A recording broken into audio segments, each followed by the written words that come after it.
Okay, good evening. We may start. It's a great pleasure for me to introduce to you Professor Paul de Grauwe. It seems to me unuseful to specify the career and the main characteristics of Professor de Grauwe. Is a well-known economist, is one of the leading economists in the European economic field. He teaches at the London School of Economics, and he had different experiences, institutional as well as academic experiences.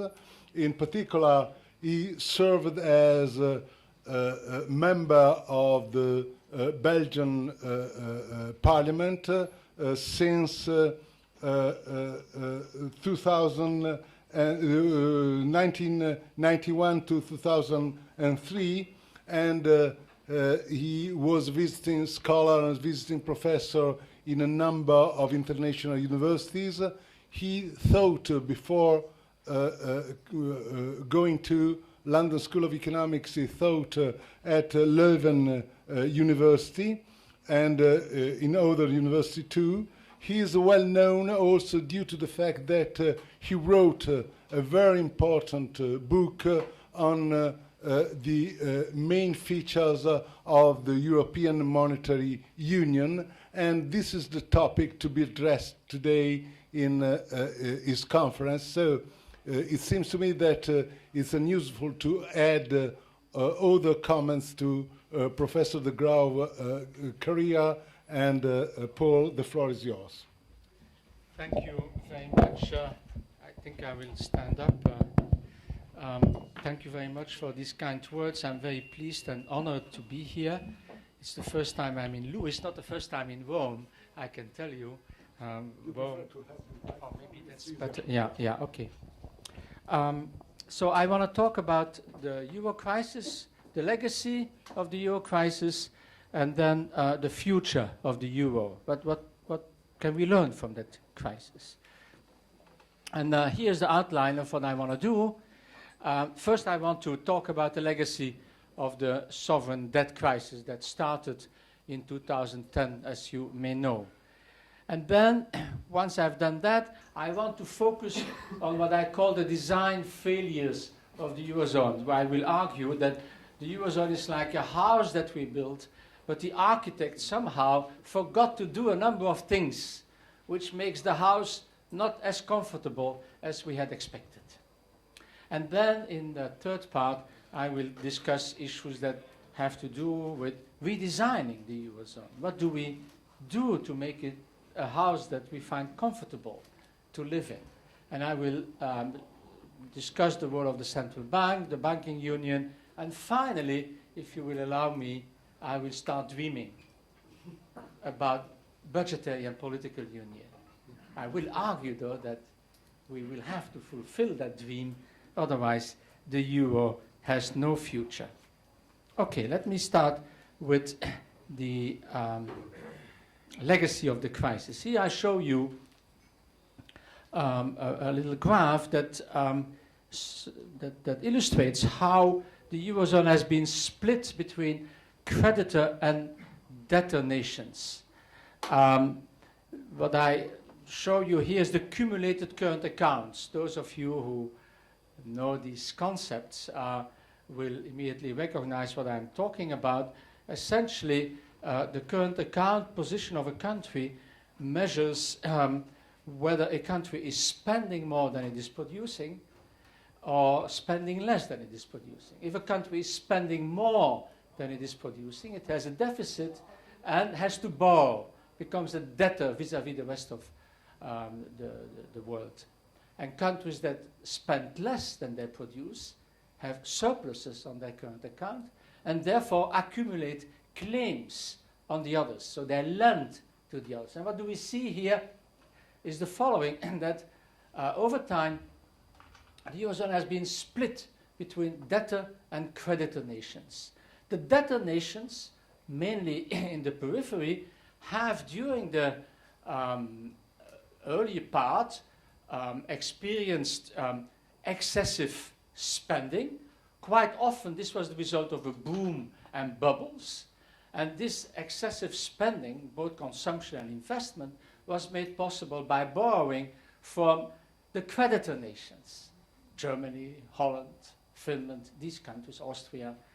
And as a result, we have seen increasing divergences in these positions that at some point, in particular in 2010, led to a crash. Right? Those that had spent too much, consumed too much, built too many houses, and accumulated huge debt, found out that was unsustainable, and then they had to adjust.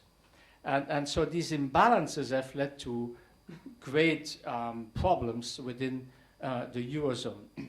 So that's how we evolved, and as so often, it is the creditors that impose their rule, right? Thou shalt repay thy debt, like it is said in the Bible. And in order to achieve this, the creditor nations have imposed austerity on the other countries. They have insisted that they would reduce their spending so as to be able to pay back their debt.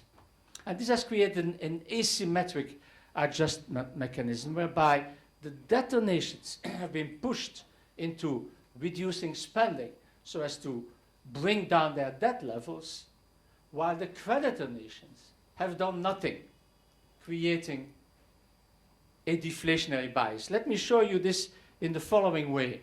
Here I show the what is called the relative unit labor costs. Let me explain what I mean by that. So the unit labor cost of a country here is divided by the average unit labor cost of the other member countries of the Eurozone. And so you see there, I don't have a pointer.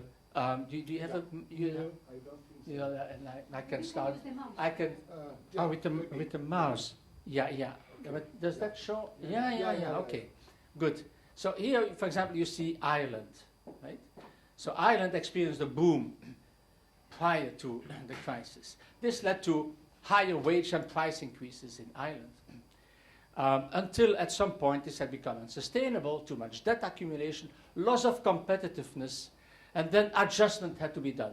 And here you can see, whoops, too fast. Okay. Yeah. So these countries that accumulated these imbalances, you also see here, I think, Italy, right? Italy. Here you have Spain, etc. Greece. Then when the crash came, countries had to adjust. And the debtor nations were forced to adjust by reducing spending so that their prices and wages would go down. This created, of course, recessions and increases in unemployment, low growth in the economy. By the way, I want to point out that the only country... Now you have technology. The only country in this sample... The first one. The first one. Guess who is that? To point to... Yeah. Well, this is Italy, right? Yeah. So all the other countries went through adjustments, reducing spending that led to lower wages and prices, but Italy, for some reason, didn't do it. I'm still puzzled by this. I have no real explanation. Sometimes I ask my colleague, you made it, yeah, so maybe you are right not to go through all this, right? Because this is extremely painful, right? Because this is really deflation, bringing down your wages and prices by increasing unemployment, massive unemployment, and all that. But Italy escaped this. Now, the question I want to ask is the following. Did the creditor nations then do the opposite? In a symmetric system, when you want to rebalance, you would expect that the debtor nations indeed go through some austerity, reduce their spending, because that's really inevitable. But the creditor nations that in fact have produced more than they spent, so they don't spend enough, that they would then do the opposite. Did they do that? Here's the answer. They didn't do anything. Right? Here you have the same relative unit labor costs. Right? Here's Germany. Germany went through a period of reducing its wages and prices relative to the rest of the Union, but note the following: Germany did that at the time the rest of the Eurozone was booming, so it was easy stuff. It was easy to do it. Now the debtor nations have to do it, bring down these lines in an environment of low growth, increasing the hardship. Right? So there was very little hardship for Germany to do that. And since then, no attempt to do the opposite, to stimulate the economy, because that would have led to higher wages and prices, and as a result would have created a symmetric adjustment mechanism. But this was not done. As a result, we ended up with a system where the imbalances were adjusted to in an asymmetric way, creating a deflationary bias in the Eurozone, and leading to a significantly poorer economic developments in the Eurozone as compared to the rest of the developed world. Let me show you this here. This shows the real GDP in 3 countries or groups of countries. The blue is the Eurozone here. It starts in 2000 until 2014. This here is the US, and this line is the rest of the European Union not in the Eurozone. Right? Those countries of the EU that had decided we don't want the euro. Right? And what a striking observation is that those who decided not to be in the euro did significantly better before the crisis, right? But especially after the crisis. Because here what we see is that since 2008, right, real GDP in the Eurozone has stagnated. There's been downward movement, then a little recovery here, and then again a second recession, and now a little recovery, but today we are still below the level that was achieved in 2008. While countries of the EU outside the Eurozone, this line here, experienced a significant recovery. Right? So why is that?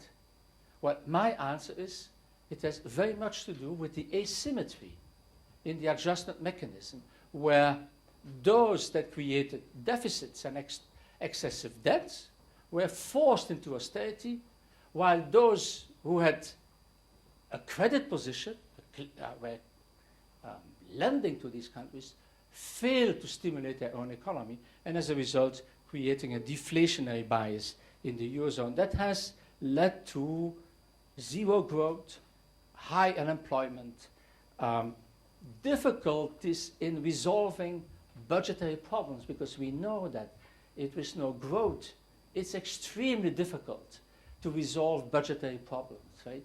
It's almost impossible because governments have so many commitments vis-à-vis their own population that they cannot just set aside, that we find it very difficult to resolve these issues. So we have followed macroeconomic policies that were certainly ill-advised, that have also led to significant unemployment. Here I show you the unemployment rates.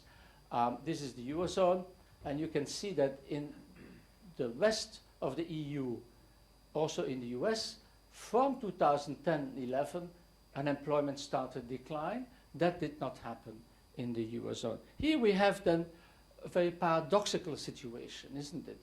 That we were told the Euro would be a grouping of countries that would improve macroeconomic conditions, would improve, increase welfare, and the opposite has happened.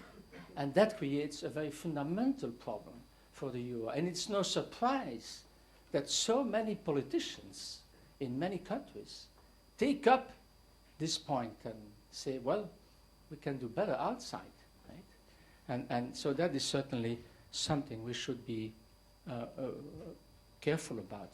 Here I show you the evolution of the current account of the Eurozone as a whole. Prior, this starts in 2008, right, at the moment of the start of the crisis. Prior to the crisis, the Eurozone as a whole has a current account deficit, right? We transformed this into a current account surplus close to 3% of GDP. And all this was the effect of attempts everywhere to save more. Right? You try to save more, but because everybody tries to save more, you get into this Keynesian savings paradox that you may be aware of. If an individual tries to save more, that's no problem. He just reduces his or her spending, right?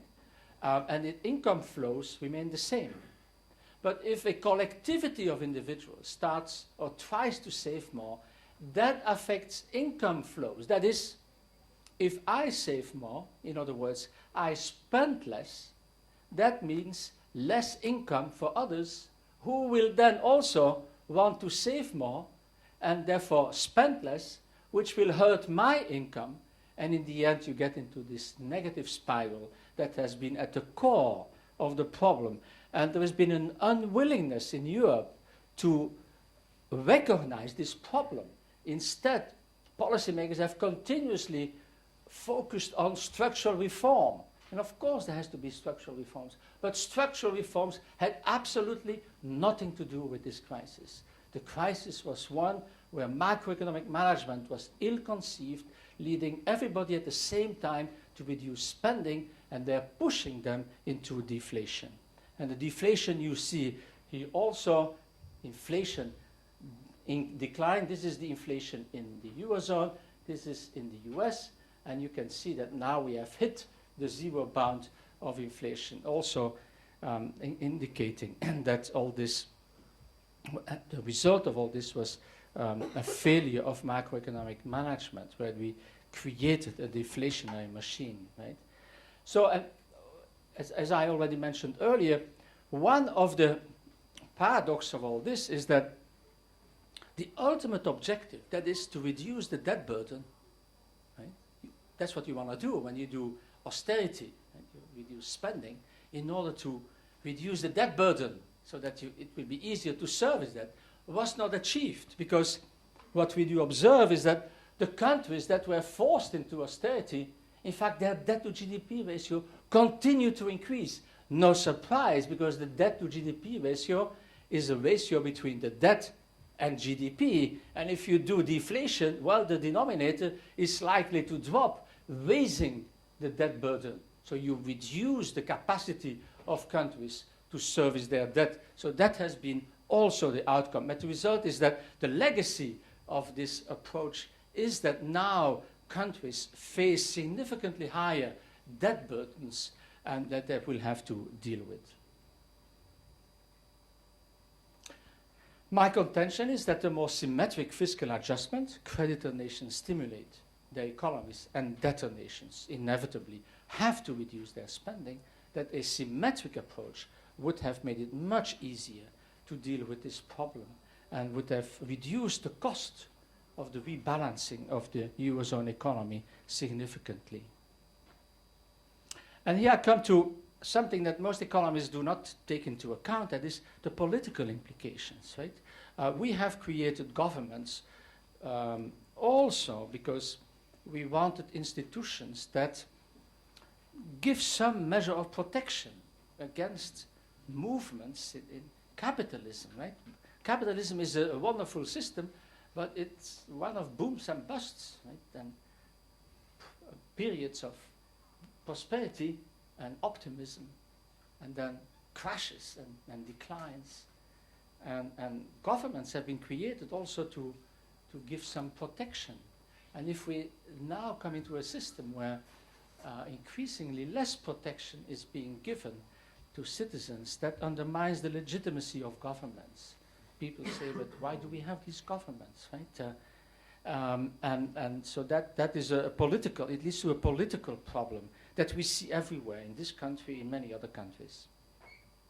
So what are the options for the future? What I want to do first is to say a few things about how to solve the legacy of the Eurocrisis, debt restructuring, maybe debt monetization.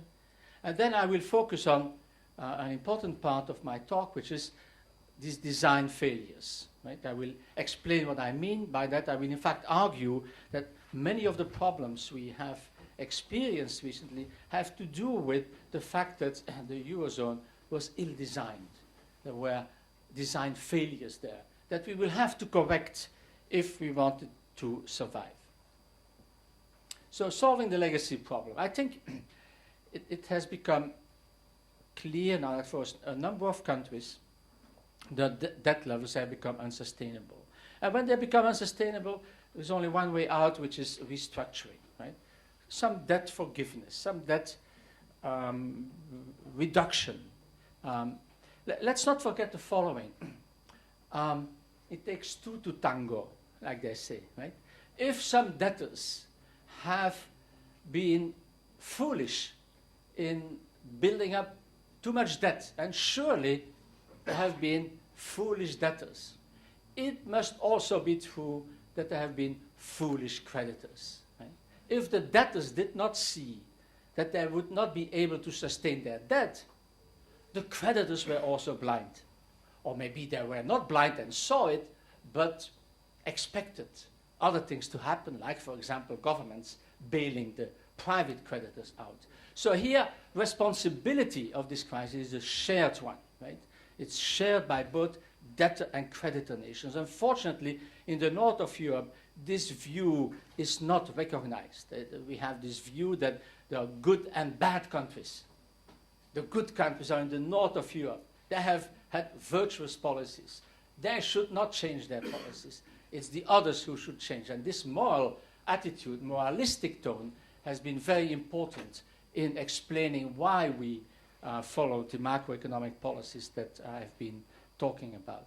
So we will have to do some restructuring. Here I show you the debt Laffer curve.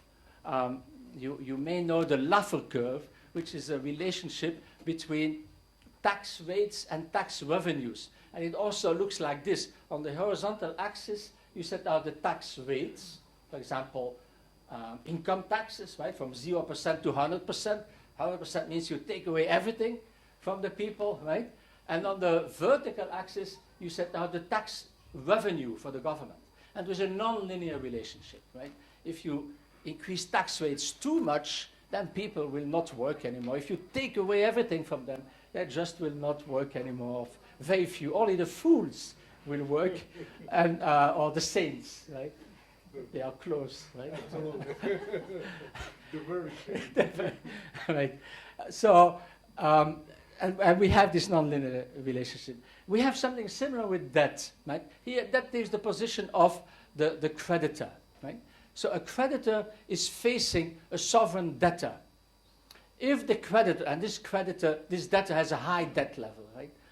If the creditor insists on getting full repayment, on the horizontal axis, I set out the debt stock, right? So if the creditor insists on having full repayment, that's point B. Then, on the vertical axis, I have the expected debt repayment. He should take into account the possibility that the debtor will default and therefore pay back 0. Right? So therefore, there is a point there left of B where you can say, well, this is a creditor who recognizes this problem and decides to be forgiving. You say, I will forgive you. I will forgive you AB, and I only insist on having A. And that may, in fact, increase his revenue. So here we have a beautiful result where altruism and egoism lead to the same solution. So you can do it out of altruism, but you can also do it out of just egoism, trying to maximize your revenues. And that leads to the idea that under certain circumstances, it may be very rational for a creditor to be forgiving. Right? And that may lead to more revenue. And I would apply that to Greece today. Right? The insistence on wanting the money back surely would lead to, at some point, to a default. And therefore, they will get nothing back. So it's much more rational to say, let's be forgiving. And then not only do we have the moral high ground, we feel better because we are ethically so superior, but at the same time, it brings more money in the pocket. Right? But unfortunately, this is going to be difficult, I think, because most of the claims that exist now against Greece are in the hands of public authorities. Right? And in many of the countries where these claims are held, you have these Manichaean views of the world that I already referred to. The world consists of, you know, this Manichaean view, the world consists of good and bad. And the good, that's us. Right? The bad is elsewhere. And this moral attitude, right, makes it very difficult to come to a solution to what could be easy to achieve. Right? The agents are rational. They would recognize, the creditors would recognize it's in their own interest to be forgiving. But the moralizing about all this is making all this very much difficult. And so we can only hope that rational thinking will take over soon. Okay, so here I've talked about the legacy of the Eurocrisis, of the sovereign debt crisis in the Euro, which led me to conclude that despite intense austerity, and in fact due to intense austerity, we have really increased the debt burden of a number of countries, which inevitably will lead to a need to restructure that debt. Now let me take up the second part of my talk, which has to do with the design failures. So in a way, I go back to an initial position and asking the question, why did we get into that mess, right? What's the origin of this? And this has very much to do with what I call here design failures of the Eurozone. And I will first give a very brief overview and then expand a little bit on some of the points. I see essentially three design failures in the Eurozone. One I would like to formulate as follows. It has to do with the fact that we live in a capitalistic system, which is a wonderful system. We all agree. So it's the only one that has been capable in history to create material welfare, right? By organizing a system where savings can be channeled towards investment projects through financial markets, and this has led to a dynamism that creates new projects, new technologies, new products, and what have you. So it's a wonderful system, but it's also a very unstable system. Right? It's one of booms and busts, optimism and pessimism, euphoria and depression. It's driven by that all the time. It has been like that for centuries. Right? It will not change. It will continue to be like this. Right? And here the problem that arose, in my view, was the following. The architects of the Eurozone really were convinced that once you create a monetary union, these booms and busts that up to then had been very much national would become Eurozone-wide booms and busts. It's as if we would be in one ship on the waves of the ocean. There would be large waves and we would go up and down, but this would be one ship, and being in one ship makes it easier to deal with it. Instead, it remained a convoy of different national ships, right, that were hit differently. And so that has been the lack of realization that this could occur has led to a situation where we went into that without taking necessary precautions. Second has to do with stabilizers.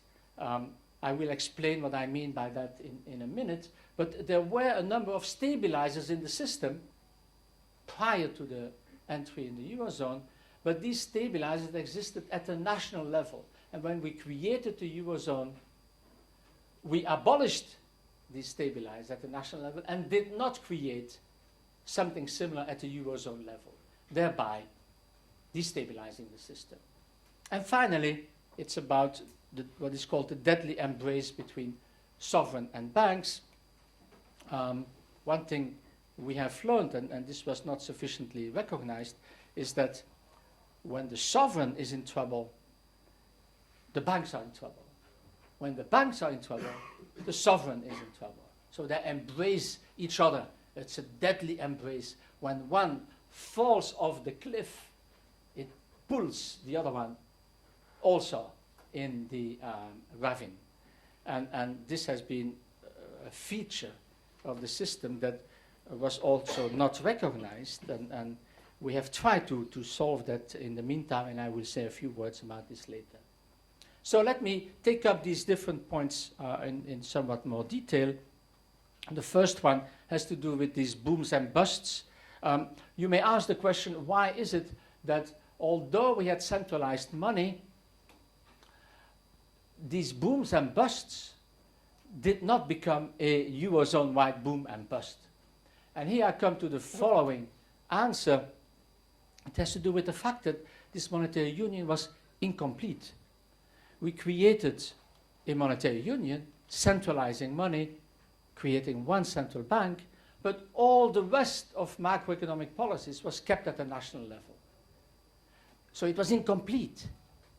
And this incompleteness then also made it possible for these national animal spirits, and that's how you could call it, these movements of these booms and busts, waves of optimism and pessimism, these animal spirits maintained a very strong national component because nation states continued to do their own thing in terms of budgetary policies, taxation policies, subsidies, wage policies, social policies. It was all left at the national level and creating then a possibility for these movements to maintain their national component.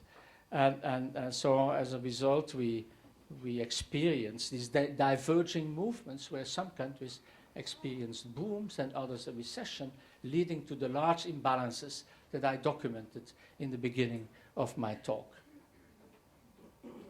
Oops. The second one has to do with these stabilizers. What do I mean by that? First, well, the most important part has to do with the following. Because of instability, especially of financial markets and the banking system, we have created in the past central banks that take over the role of lenders of last resort. By that we mean that in times of crisis, they provide liquidity. Right? If a bank is in trouble, then the central bank will step in to provide cash to the bank so as to prevent it from collapsing. And at the same time, these central banks were ready to provide liquidity to governments when they were in trouble. Right? This was abolished at the moment we entered the monetary union. The central bank maintained its function of lender of last resort vis-à-vis the banks, but not vis-à-vis the governments. And that created a big problem that I want to explain to you. And this goes as follows. When countries entered the Eurozone, the governments of these countries suddenly had to issue debt in a currency which is not their own, over which they have no control. It's like a foreign currency. It's as if we all became Argentinas. Argentina has to issue debt in a foreign currency, the dollar, right? And that makes you fragile. Why is that? Well, you cannot, a government that has to do that, cannot give a guarantee to the bondholders that the cash will always be there to pay them out at maturity. Because this is a currency these governments do not control, right? Contrast this with a standalone country. Take the United Kingdom. The UK government issues debt in pound sterling. The pound sterling is created by the Bank of England. If at some moment, because of, say, a recession or something, a shock, a negative shock, the UK government were in difficulties, right? Large deficits and debt, and may have difficulties in finding the cash, no doubt the Bank of England would provide the cash. Which means that the Bank of England can in fact give a guarantee to bondholders, don't worry, the cash will always be there. You will be paid out because we make the cash. We produce the pound sterling. I mean, we, the Bank of England, but that's a branch of the public sector and will in fact be forced to do so in times of crisis. And this gives a guarantee to bondholders.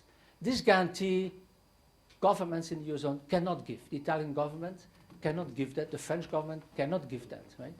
And this then can lead to self-fulfilling crisis. And how does that work? Well, the scenario is always the same. At a certain moment, a country is hit badly, a recession, for example. We know that the recession automatically increases the budget deficit. As a result, investors who see that may start fearing that this government will have difficulties servicing the debt. What do? They sell the bonds. By the very fact that they sell the bonds, the interest rates go up, making it more difficult for the government to borrow. And more importantly, when they sell the bonds, they acquire euros that they are likely to invest elsewhere where they trust, for example in Germany, and you get a liquidity squeeze. Suddenly liquidity flows out of the country and the government is unable to roll over its debt. There's a liquidity squeeze, not enough liquidity in the market, and the government finds itself in difficulty. And if no liquidity is around, in fact, that government may be forced into default. So here we have something that is quite paradoxical, which is the following. We thought, when we entered the monetary union, that being in a monetary union would make you strong, right?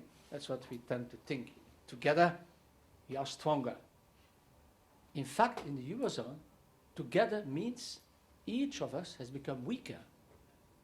Each of us, each government has become more fragile because it is more subject to movements of fear and panic in financial markets than before. And it is defenseless. It cannot defend itself against these movements of fear and panic. And that creates a big problem because it can lead countries, and now I come to my second stabilizer, into imposing immediate and intense austerity. When you don't find the cash, what do? You try to get the cash by raising taxes, reducing spending, which means austerity, bringing down your economy, deep recession, and in fact, as we have seen, increasing the debt to GDP ratio, which then ultimately can lead to a default crisis. So here we have created a system that was not well thought out. Right? We have fragilized governments. We have also changed the balance of power of governments vis-à-vis financial markets. Each of these national governments now is weakened vis-à-vis financial markets. Once you are in a monetary union, financial markets can force countries into default. If you are a standalone country and you issue your own money, you cannot be forced by financial markets into default. You can always default, but that is then a discretionary decision. You may do a cost-benefit analysis and decide it's better to default. Let's default, right? But you cannot be forced by financial markets against your will into default. And that can happen in the Eurozone. So that's a real weakness of the system that we have to strengthen if we want to survive. So, and unfortunately, this was not realized. It's surprising that this was not realized at the moment the Eurozone was created. Right? Both economists and policymakers failed to see that. It's difficult to understand, but that's the way it is. Okay? Yeah, So then I come to the last part, that is how to redesign the Eurozone, right? What to do? How can we make sure that the Eurozone becomes sustainable, right? It's clear that it was not sustainable at the moment of the crisis. We have done a number of things, but as I will argue, certainly not sufficient to guarantee its long-run survival. So I will say a few things about the role of the ECB. Then I will add a few things about coordination of macroeconomic policies. And then, as I told you earlier, I will start dreaming about political union. The common central bank as lender of last resort. What we have learned from the crisis. Unfortunately, we had to go through this crisis to learn it. Right? It could have been thought out ex ante, but that did not happen. What we have learned is that in a monetary union, you also need a central bank that is willing to be a lender of last resort, both for the banks and for the sovereigns. That is, when the sovereign is hit by fear and panic and is driven into illiquidity, which, as we have seen, can happen, then a central bank should step in and say, we will provide liquidity. We cannot afford to let the sovereigns down. Right? That is the case in a standalone country. A central bank in a standalone country will never let down the government. We have created a system where the central bank can let down national governments. An incredible situation. Now, so we have to have a system where the central bank steps in times of crisis. We cannot allow the Italian government or the Spanish government to go down, just even though we have the means to avoid this, because that's what it is. The ECB has the means to avoid this. We cannot just have a system where we say it's fine to let sovereigns go down. Right? We are very close to that in Greece. Unfortunately, it may happen in Greece also because it's a small country, because nobody trusts the Greek, and there is this feeling that they deserve it, right? But that is not a good way to deal with problems, right? We certainly have to think in a more general way. So here comes the idea the ECB should be a lender of last resort, not only for the banks, but also for governments, in order to prevent this liquidity crisis that can erupt and will erupt from pushing governments into illiquidity and even default, and thereby also pushing them into a bad equilibrium of recession, massive increase of unemployment, because these things shake political systems, right? Can lead to extreme political upheavals that we have seen in history. And the ECB, it took some time for the ECB to recognize this, but the ECB was not alone in failing to recognize this. As you may know, in September 6, 2012, the ECB announced that it would be willing to provide unlimited amounts of liquidity by buying government bonds in times of crisis. This was called the outright monetary transaction. So this was quite a change, and it had an immediate success. Here I show you the spreads, and this is the difference between the long-term government bonds of a particular country. So this is Greece here, right? So this is the difference in the 10-year government bond rate of Greece relative to Germany. So this is Greece, I think this is Portugal, and then other countries, right? And so the build-up of the crisis here, when fear and panic set in, everybody was selling these bonds, raising the spreads, leading to liquidity crisis. And then the ECB announced here, this was there has been a debt restructuring in Greece at a certain moment, and that explains this dip here, but then quickly it increased. Here was the announcement of the OMT program, and very quickly these spreads declined. So what happened is that the ECB made it clear in times of crisis, when there are liquidity problems, we are willing to provide unlimited amount of liquidity. And the important point was unlimited amounts. Right? Before that, the ECB had been buying government bonds in the markets, Italian bonds, for example, in the context of what was called SMP program, but it was structured in an incredibly bad way. That is, the ECB was announcing that it would buy government bonds over a limited period of time and in limited amounts. Now think of it. This was in the midst of a crisis where people were very nervous. These investors, portfolio managers were holding Greek bonds, Italian bonds, Spanish bonds. They wanted to get rid of it because they didn't trust it. Right? And then the ECB said, we are going to buy, but hurry, because only during a short period of time and not too much. So you can see immediately what happened. Investors dumped the bonds, right? the ECB had to buy hundreds of billions, right? No effects on the spreads, right? And then the ECB learned from that, and the change was, we promise unlimited amount of purchases over whatever time horizon. And it worked, and I didn't have to buy €1 of bonds. So that's the magic of credibility. And a central bank can buy all the bonds of the world.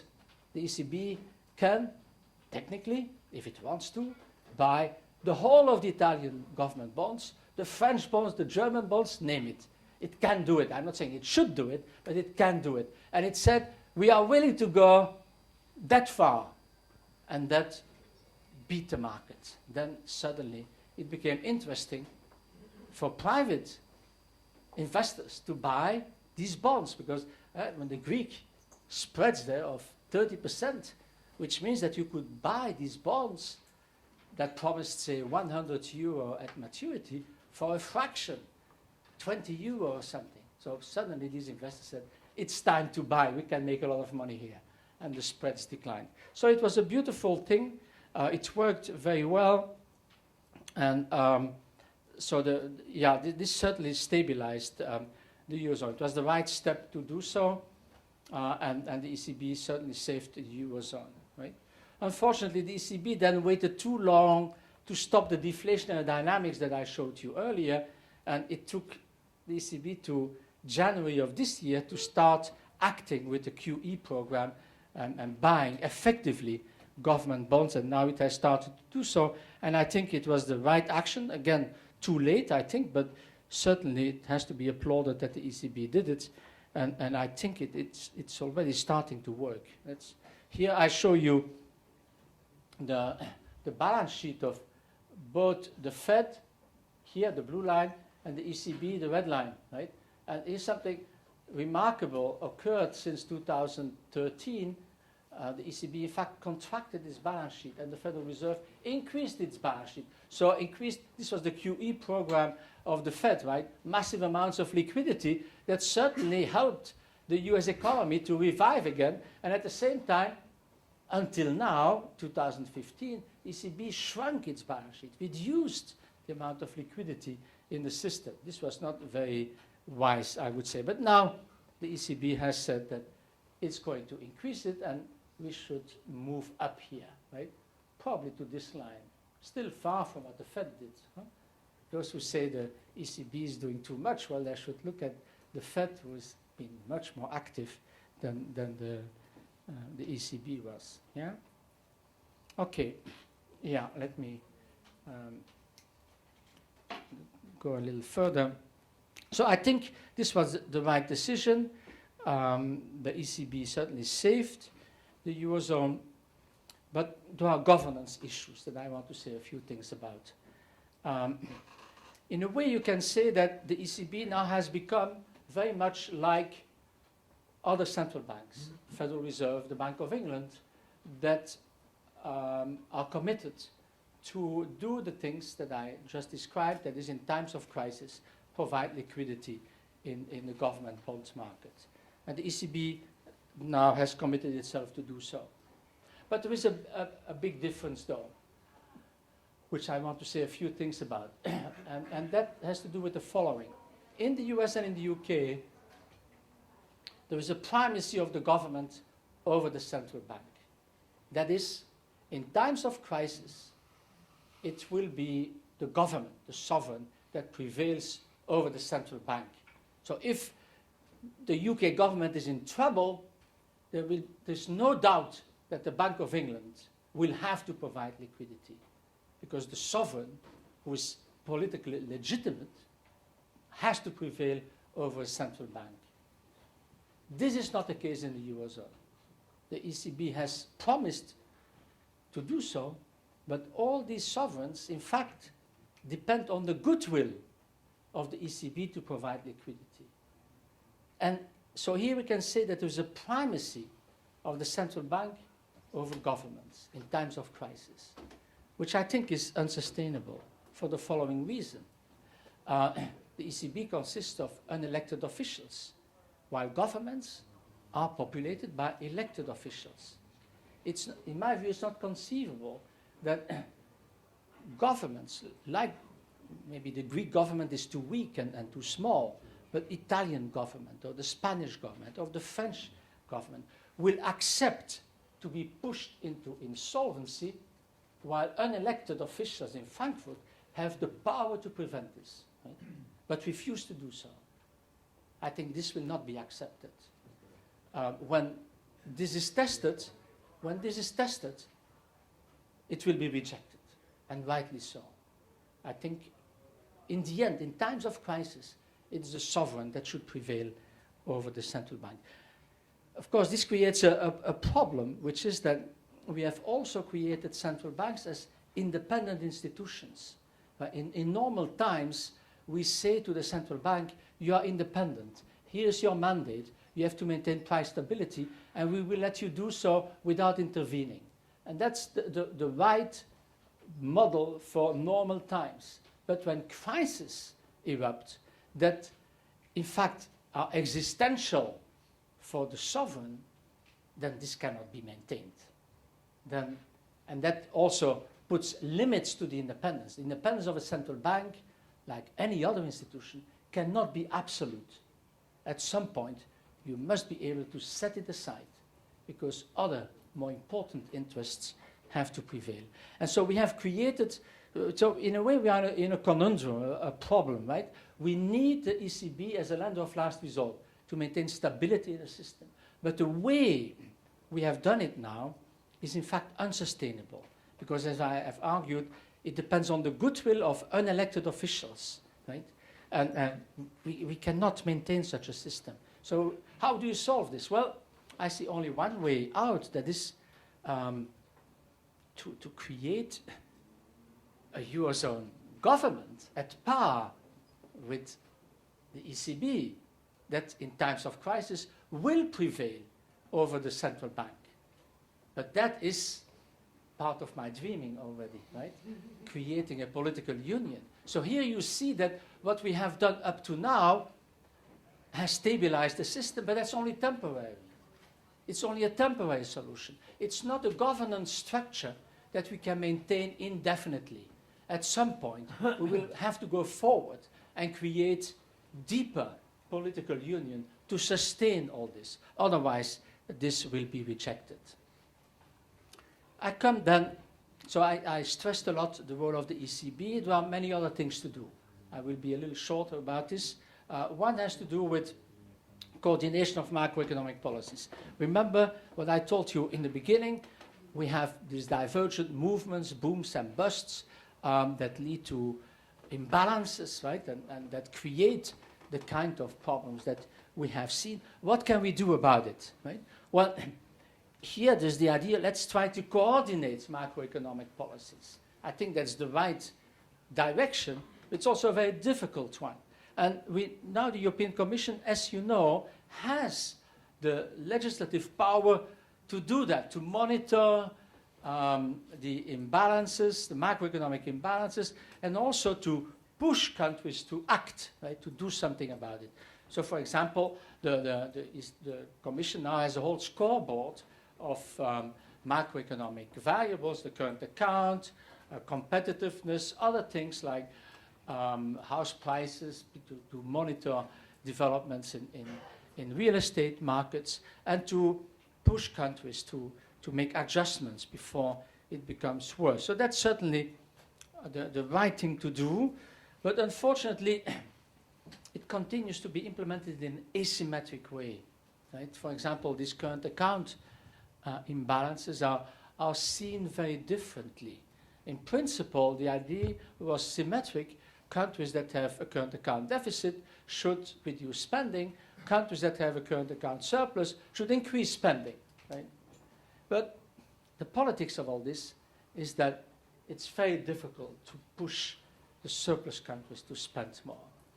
That has much to do with what I said earlier, namely the view of surplus countries that they follow virtuous policies, and that those who have deficits follow bad policies.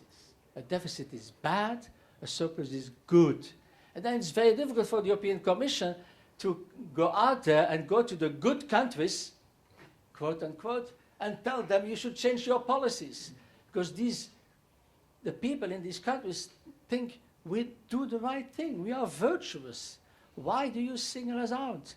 We have nothing to do with it. So it makes it politically very difficult. And we have seen that, in fact, the asymmetries continue to exist. The imbalances, today Holland has a current account surplus of close to 10% of GDP. In Germany, it's more than 7% of GDP without any willingness to change that. And therefore, no willingness to stimulate, despite the fact that you have these large budget current account surpluses. So what to do? So I think, yeah, we should try to enforce this symmetry, but as I said, it's going to be very difficult. The policy mix today should be one that has monetary and fiscal expansion. The ECB has started the monetary part, namely through QE. Fiscal policy should focus on public investment, right? That now everybody is saying this. I'm not saying anything new here. There's been a significant decline in public investment in the Eurozone, as I illustrate here, and something has to be done about it in order for the QE program that the ECB has started to be fully effective. Fiscal policy should also go in the same direction. Now, one thing I would like to say again, that is that by the very fact that the oil prices have declined, it looks like we have a monetary expansion together with some tax cut, right? It's equivalent of tax cut. So that will help, but certainly more should be done by public investment that will stimulate demands, but also make it possible to create more capacity to produce in the future. But in order to do so, we have to throw away dogmas, right? Too much of European policy making is driven by dogmas and by holy numbers. It is amazing how intelligent people, or you think they are intelligent, continue to believe in holy numbers, like the number 3, for example. I can understand if you had a Catholic education, that you think that 3 is special, but we now know that 3 is not special, right? Yet 3 continues to be treated as something special, leading countries to do. 60 for Italian people. It's 60, yeah, whatever. And so it's really baffling. Outside the Eurozone, you don't find countries that do that. I mean, in the US, they are also very religious. In fact, in the US, as a president, you cannot be an atheist, right? But they understand that 3 is not really important. And most of our policymakers, I think, probably are atheists, not all of them. And yet, they attach so much importance to holy numbers. So we should throw away all this, right? It doesn't make sense.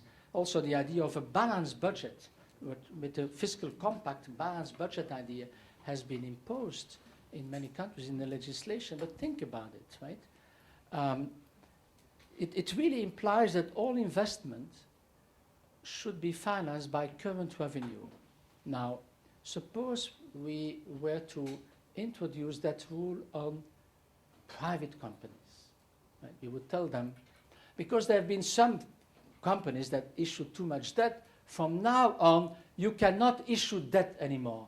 If you want to make an investment, you have to finance this from current revenue. If we were to do that, or if we had done that in the past, we would still be in the Stone Age. Because capitalism is about investment projects and borrowing, right? And leverage. And that's how you go forward. And we impose on governments this silly idea that they have to finance investment by current revenues. And as a result, governments are reducing their responsibility to provide public goods. I mean, it's really a shame that we have been driven so much by dogmas and religion instead of analysis, right? And all this has been very harmful for the Eurozone. So I do hope we can get out of this. Towards political union. As I already indicated several times, it will be necessary to create a political union. Of course, the question arises, what does it mean to create a political union? Here are, according to me, the ingredients, the necessary ingredients. One is a fiscal union, whereby we bring together part of the budget. This should achieve two things. One is that there is some risk sharing. A union without risk sharing is not a union. Suppose, let me give an example. Suppose two people want to marry and they want to go into a union and they write in a contract, if you get into trouble, don't count on me. Will that union last? This union will not last. That's what we have done in the monetary union. We write in the contract, if you get into trouble, don't count on me. And that is not a union that can last. Every union needs some risk sharing. But when you say risk sharing, you also say common rules, right? You need also to subject yourself to common rules. But what we have done is only the common rule component and not the risk sharing.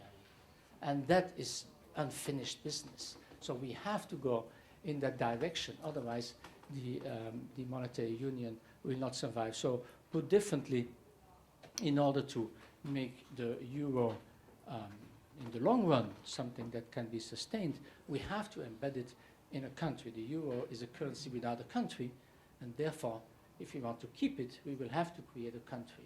If we don't want to create a country, we will have to say goodbye, euro. Thank you for your attention.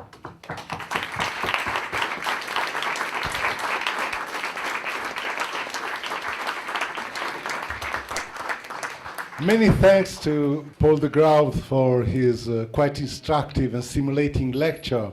So now we have more or less 20 minutes left for discussion, hence I ask you to raise questions from the floor. Please, Paolo and Leonardo. Thank you very much. This is a very comprehensive and persuasive picture. I would say I agree with you. I don't say 100% because I don't agree with myself 100%. I don't think it's healthy to agree 100% with anything. But let me point out a couple of points on which I have questions. First of all, the moral underpinnings of the North-South divide, which I agree with you, is Manichaean and it's real. However, it's very difficult to get out of dogmas and heresies, and except probably with wars. I mean, but we don't want that. I think I have a more secular approach, and I would try to ask you, can't we really think of it in terms of simply moral hazard? You see, in crime and punishment, our punishment is not retribution, so it's not for those who have committed the crime. Punishment is for the others. And so I think the worry there in the North is that there is a deficit in democracy. So I think the hierarchy that you were saying between central banks and governments, I think a more fundamental question is a hierarchy of democracies, because I think, can a democracy get democratically out of a debt contract? I think this is much more, and for that I think the question is to have an ex ante and rule, and as you know, and I come to my second question. You seem to suggest that in the EU,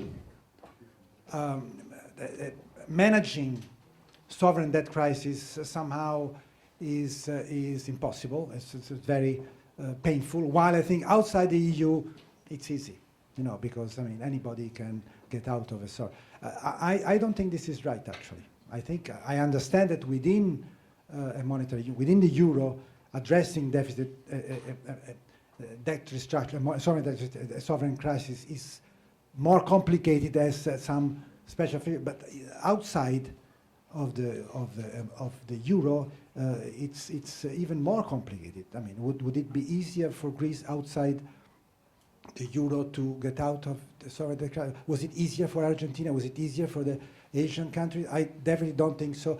We are still struggling at the global level with finding rules of the game, because they affect sovereignty, as you said. They affect sovereignty, and countries don't like to see their sovereignty, their democracy put into some kind of rules. But and as you know, at the level of Bretton Woods institutions, the question of sovereign debt restructuring has been frozen and not dealt with. But probably I hope that because of Greece, we will have to deal with it and find out that it's better to deal it ex ante rather than ex post and on an ad hoc basis. Leonardo? Yes. I think, it's very difficult, particularly for an Italian, it's very difficult, particularly for an Italian, not agree with you. I fully agree with your presentation, with your point, particularly risk sharing. But of course, then we open another question, that is how we can build an attitude of risk sharing. This is very, very difficult. But there is a point I cannot help disagreeing, and this is an important point of your reasoning. In your presentation, particularly in a turning point of your presentation, you show a classic orthodox normative view of democracy. That is, a democracy is a regime where the main decisions are made by elected people. This is an interesting normative view, maybe could be a shared normative view, but the reality is different. Empirically speaking, a mass liberal democracy, that is what we have, is a mixed institution where elected people made most of the most important decisions, but then there are neutral institutions that in some occasions, sometimes in several occasions, make key decisions. And I can give you a set, a number of examples to show this in the life of UK, in the life of say US recently. You may remember the Bush elections 15 years ago, and so on. So this is, I agree with your representation, but this is, I think, is a point that, at least in my view, you should revise. Thank you.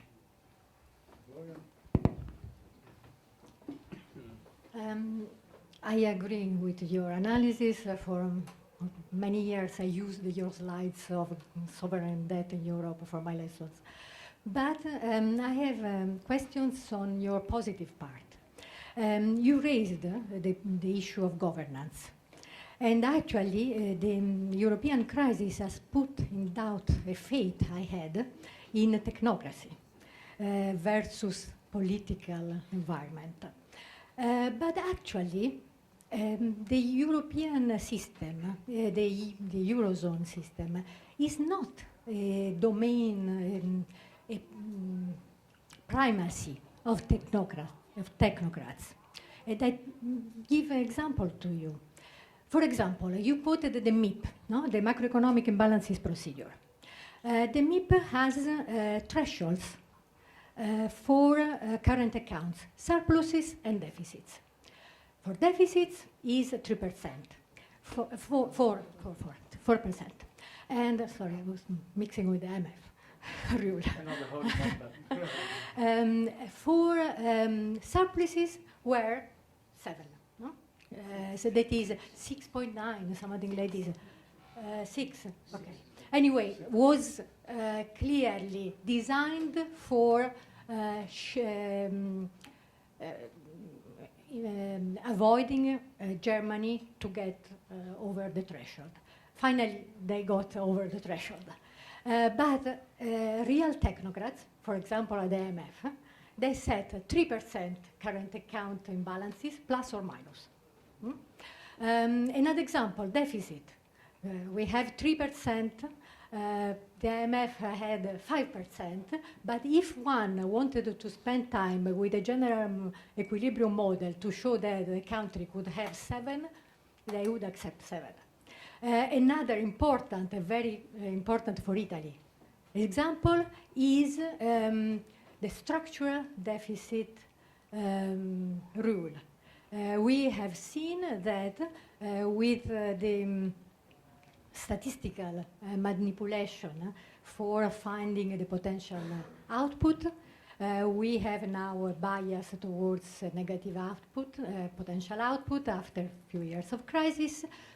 And we discovered that these rules were not created out of perfect statistical issues. For example, we have the share of labor of the Cobb-Douglas done at as an average of the European economies, the Eurozone economies, instead of country-specific, which is absurd, of course. But all these rules were voted. So we economists, we cannot solve the problem alone because it's not a technocracy. Everything has been voted at ECOFIN, and there was a prevalence of the votes of Germany and their allies. So how can we solve this? Okay, thank you very much. Before asking to Professor de Grauwe to answer this first round of questions, let me state that I really appreciated the fact that there is a large number of students able to follow the presentation. Hence, I would appreciate very much to have some questions from the student set. Would you like to raise questions to Professor de Grauwe?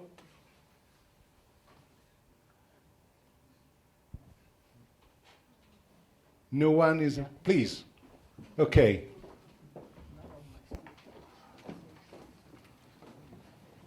Thank you. Do you think that cooperation between Greece and Russia can be a good way of solving the Brexit problem, or just a clarification about it? Thank you. Thank you very much. Are you ready to raise another question? Please.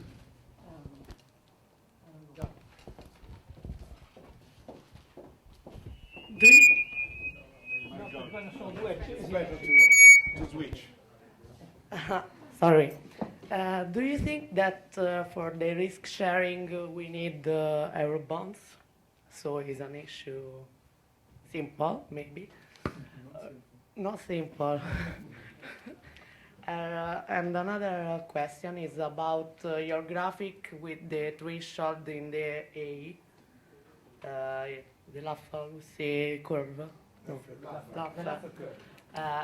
If you have speculate about a percentage in the threshold of the A, yes. You think that there is a percentage? You speculate about numbers, I don't know. Thank you. Okay. Thank you. Okay, another question, please.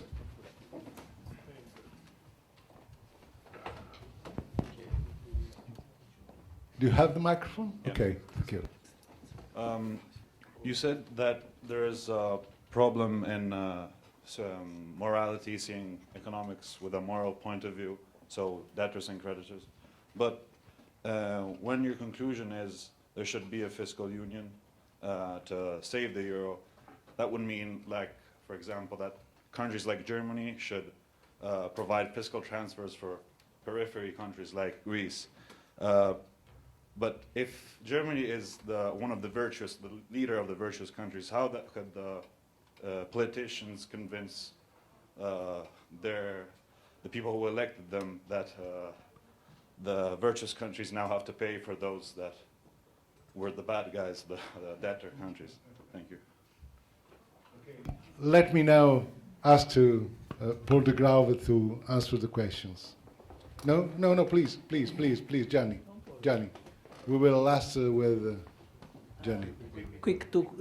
Two quick questions. My students know that the issue of who adjusts, whether debitors or creditors, is one of the key issues in international relations from the time of the gold standard, etc. And all you say about virtue, etc., is absolutely true. However, Here we have a different situation. We have a treaty. And in the treaty, it is stated that surplus countries should adjust. And so it's not so much a question of virtue or not virtue, it's a question of democracy. It's a question of the European Commission telling the Netherlands, for instance, and Germany that, I'm sorry, friends, but now you have to have a current account surplus below 5%. Within or below 5%, I think this is the threshold. Maybe a number, you know, a holy number, but holy number should apply to everybody. The second issue, very briefly, we have, you know, this is a puzzle. I don't know if you have an answer. Italy has been a country that it's the only country that did not adjust in its unit labor costs, right? However, Italian exports have done relatively well during the recession, and we have now a quite substantial current account surplus, in spite of not being competitive by that yardstick. So the question is, are the numbers right? Or maybe this type of, or is there another explanation for Italy being actually so competitive throughout, except that we have a lack of domestic demand, and then this is the reason why we are in big trouble, rather than exports. Okay. Thank you very much. So, do I get another hour to answer all these questions? We are ready. No. I'll try to be as concise as possible. Thank you for all these very pertinent questions. Some are very difficult, others are a little easier. So let me start with, I think you started about issues that relate to democracy also, and moral hazard, and how to deal with debt crisis in democracies. Yeah, it's a very difficult issue. You are right. When I was talking about these moral interpretations, you could also rephrase it as moral hazard, right? And then the issue is, how do you organize this in democracies? And that is very tricky, because moral hazard can only be dealt with by imposing some rules. It's like an insurance contract. It always has moral hazard, and therefore in the contract there will be some fine print with rules that have to be followed. But here we talk about sovereigns, and as a result, inevitably, this means some limitation on sovereignty, right? Which, in a way, you could say, reduces the democratic content. But of course, that's only one view. You know, there's also a whole tradition in political science about the essence of democracy. You have the view of Rousseau, where the majority can decide anything. It's not bound by any rule, and can therefore also limit freedom. Right?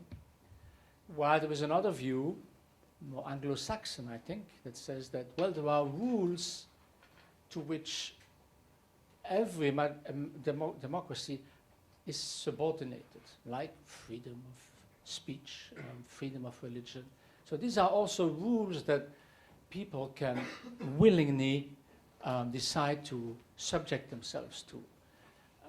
And so that's one way you can argue that it's not really going against democratic institutions, at least if all this is the result of some contract where individuals have agreed at the start, ex ante, to subject themselves to rules. So I guess we can agree on this interpretation, right, of how this should be organized. Now, you also mentioned that debt crisis also arise outside the Eurozone, right? And of course that's true. Would, for example, countries like Greece, maybe others, have avoided the debt crisis outside the Eurozone? A difficult question. I don't know. Of course, what does happen when a country stands alone and has its own money creation, and you have profligate governments, that this translates then into inflation, right? And unsustainable inflation and devaluation. And this creates other problems, sometimes equally important. So I don't want to deny this, right? And if you don't have the right institutions, then countries like Greece, that I'm sure doesn't have the right political institutions, will find it difficult, both inside and outside the Eurozone, to manage its debt, right? In the Eurozone, this will take the form of outright default. Outside the Eurozone, it will probably take the form of inflation, possibly even hyperinflation. So what is to be preferred, I don't know. But it is true that in the Eurozone, we can have these contagion effects that are very strong, right? We have seen that a crisis erupted in Greece and other countries were affected very quickly. Solvent nations, I think, for example, that Spain is a solvent nation, but was badly affected. And that is something, we can do something about it. And that was also part of my talk. Risk sharing and the classical view of democracy, right? Yeah, I tend to believe in the classical view of democracy. Excuse me? Classic normative. Yes, classic normative view. There is normative view in almost every. Also, the rules or the system that you propose also have normative components, right? We cannot escape these normative views. But I take your point in that indeed you have a formal dimension. Maybe I would call it a formal dimension to democracy. That is that it's the elected officials who make the decision and who represent the people, right? And what you are saying is that, well, there are other non-elected people who also represent some part or are an emanation of some views in society, and that should be given some role in influencing decisions. And I have no problem with that. And in fact, we see it. NGOs, for example, are part of that, right? They certainly influence. But ultimately, it seems to me, this must lead to decisions in the formal part of the democratic institutions. These NGOs, how influential they can be, do not manage to change the rules and the laws, then their effect will be limited. So we always end up with the formal component.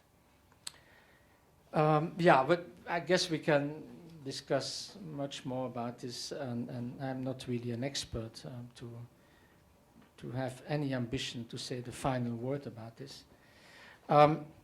Technocracy versus democracy, right? You give a number of examples where it's not always technocracies that rule. We have very more subtle ways of going about. But then at the end, you mentioned that these rules were voted, right? So what is illegitimate?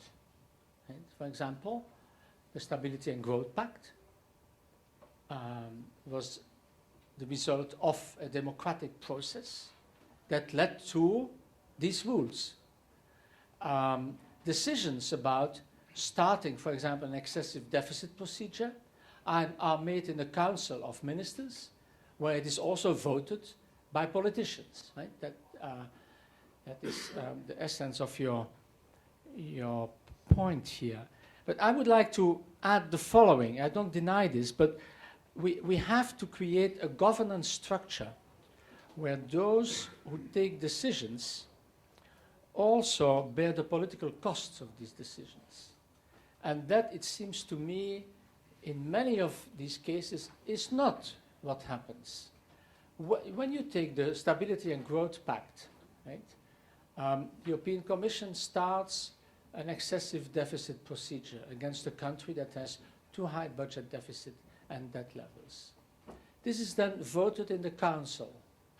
But the majority of these people that vote in the Council do not bear the political cost, because this is about one particular country, and the decisions that are made at the European level and that are forced upon an individual country are essentially made by people who do not bear the political cost of their decision. The political cost is borne by the individual government and parliament. And that, I think, is a governance structure that we should not use too often. Sometimes you have to. In times of crisis, you cannot. But you should not make it systematic, because it leads to undermining of democratic process. Think of taxation, right? Excessive deficit procedure means that countries can be forced by the European superstructure, including the Council, right, to raise taxes. And then these people go home and don't bear the political cost of higher taxation. And then I'm saying we are undermining one important democratic principle: no taxation without representation. And we have to be careful about this, right? And that's why I think we should not do that so systematically. Give power to people in very important subjects and let others pay the political price of this. Right? That's what's happening with Greece now, right? Greece is forced to do a number of things. Who paid the political price? The previous government. Be not surprised that this previous government was thrown out of office, and now we have extremists in the government. That is also the result of these decision-making processes, whereby the political cost of these decisions that were made in Brussels or Frankfurt were borne by the local Greek government, and they were thrown out of office. People said, we don't want this. So we have to change the governance of Europe, I think, to avoid that all this is repeated too often. Cooperation between Greece and Russia, is that a solution? No, I don't think this will be a solution. Of course, it is part of the brinkmanship, right? In negotiations, you try to show that you have other cards in your hands. So these are people playing poker, and you try to show, to signal that you have good cards, right? That's what the Greeks are doing here. Whether this will work, I don't think so. Certainly Russia will not save Greece. It has other agendas. It will certainly want to increase its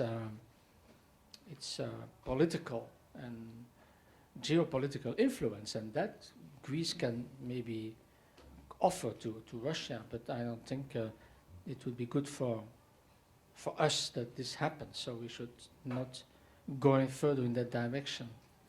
Eurobonds, risk sharing and Eurobonds. I've been in favor of Eurobonds, and a couple of years ago this was, I mean, some people were coming out with different versions of Eurobonds. In general, I'm favorably impressed by this. It's a way to move forward into a fiscal union with small steps, right? You can start small and start to bring together parts of the debt of national governments and in so doing, move forward on the road to political and fiscal unification. This is, in fact, the strategy that the United States 200 years ago followed, right, when the federal government created quote-unquote Eurobonds or US bonds, taking over the debt of the states and making it a federal debt, right? And this was part of the nation building, right? That took a long time also in the US, right? It was not done just one day. It was, and Euro bonds or US bonds by federal government were part of this nation building. So if you see it in those terms, then I would say, yes, do it, let's do it. But it should be well designed, because all these things that involve risk sharing lead to moral hazard issues. And therefore, we also need rules, and we need the right balance between risk sharing and rules. And that's not going to be easy. What I think is necessary in all these things is trust. And trust has not been there. In fact, one of the paradoxes of the Eurozone crisis is that I think trust has declined, which is really paradoxical. You would have thought that if you live together in the same house, you start to know each other, you will start trusting each other more. But that doesn't happen all the time. And in this case, in fact, we have seen that trust has deteriorated. And as a result, these things become much more difficult to do, right? You can only have Euro bonds and risk sharing. Risk sharing is an agreement where you say, when you are in trouble, I'll help you. When I'm in trouble, you help me. But you have to trust each other. And otherwise, you don't do that. And trust has deteriorated. And that makes it much more difficult. On fiscal union, yeah, it's a similar theme. And one person, I think you asked that question. Does that mean that, so we'll have to accept the idea that there will be transfers to countries like Greece? And how can populations in Germany or in Holland be convinced doing this when the perception is that they follow the right policies, right? So it's a very difficult issue. I'm very much aware of this. So therefore, it is also very important that when we do a fiscal union, we make sure that these transfers are reversible, right? That you can, one day, you may be called upon making a transfer, and another day, you may receive transfers from others. So we have to avoid things that happen within a nation, like, for example, in Italy, where transfers have been, as far as I can remember, from the north to the south, right? And as far as I can see, in the last 40 or 50 years, not from the south to the north. So we cannot repeat that at the European level, because that would shake up, destroy European unity. It's already, sometimes it stresses Italian unity, right? But at least here in Italy, you have some sense of belonging to the same nation, may I say so? Identifying with Italy as your country, and then you are willing to accept that. But if that sense of belonging is weak, you don't accept, that's your point basically, you don't accept transfers that are permanent. You may accept transfers that are temporary, like you are willing to write an insurance, or join an insurance program, fire insurance, of which you know that, well, you will pay premium most of the time, but if you are unlucky, you will get transfers from others when your house burns down, right? That's the kind of risk sharing that we would like to create in Europe. It's very difficult, right? But that's what we should try to do. And there have been many proposals to do that. And then finally, what you said, Gianni, adjustment outside the Eurozone has always been asymmetric also, right? The Bretton Woods system was like that. The gold standard system was also like that. But by creating a monetary union, one could have hoped that we would do something different, right? That was the nature of the union, and we did not manage to do so. So in a sense, the same stuff arose that we had seen in other monetary systems. And that, of course, is certainly problematic. And then finally, on the numbers, right? Competitiveness, I showed Italy, oh, there it is, right? And so according to these numbers, Italy has lost competitiveness and has not been able to restore it since the crisis. And you bring in the evidence about the current account that has improved. But is that a signal that competitiveness has improved? Because the current account can also improve. In fact, it has improved in many countries because of a deep recession. Right? Because incomes decline, people spend less, and you import less, and therefore you have a current account improvement. So I'm not sure one can use the fact that the current account of Italy has improved as evidence that the competitiveness has improved, because these are different notions. Because the current account not only measures competitive, I'm not saying it's impossible, but the current account also measures, well, in first instance, measures the difference between spending and production, and therefore, given the nature of austerity and the reduction of spending, you may have improved your current account without really improving your competitiveness. Thank you so much. Thank you.